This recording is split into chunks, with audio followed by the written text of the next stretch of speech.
Question number 3. Let ABC be a right-angled isosceles triangle with angle ABC being right angle. So let me mark A, B, C here on the figure, and we are told that angle ABC is right angle. So this is 90 degrees.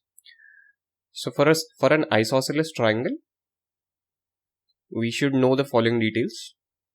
I'm sure you already know these.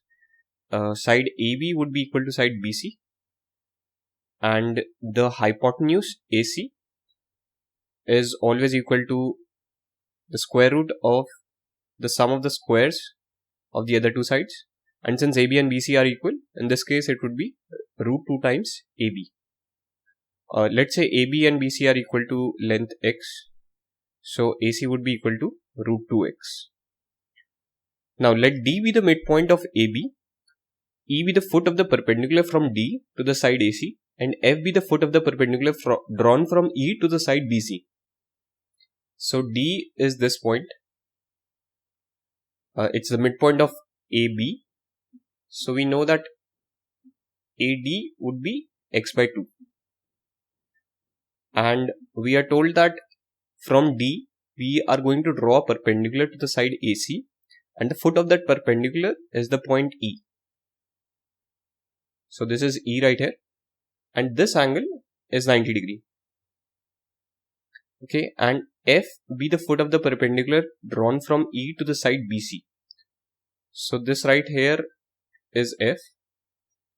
We draw a perpendicular from point E on the side BC, and we get the point F.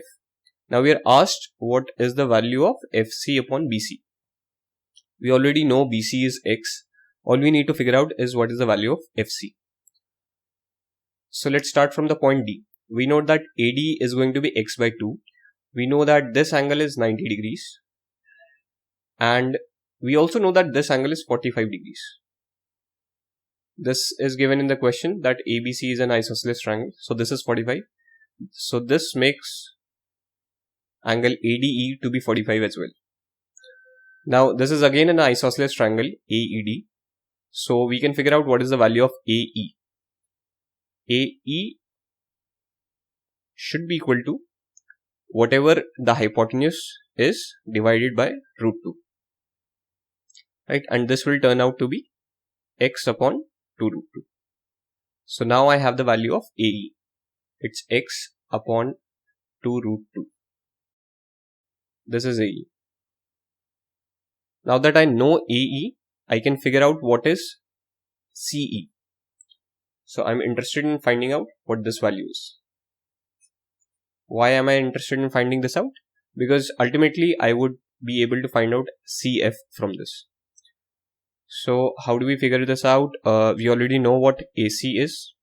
If I subtract AE from it, I would get CE. Right, so AC is root 2x and AE is x upon 2 root 2. This is 3 upon 2 root 2x. So we have CE here, 3 upon root 2x. Now again, we know that this angle is 45 degrees. This is 90. So this must be 45 as well. We again have an isosceles triangle in our hands. And this means that FC would be equal to FE. And FC would be equal to CE upon root 2. Which is 3 upon 4x. So FC upon BC is 3 by 4x upon x, which is just 3 by 4. So our answer would be option B.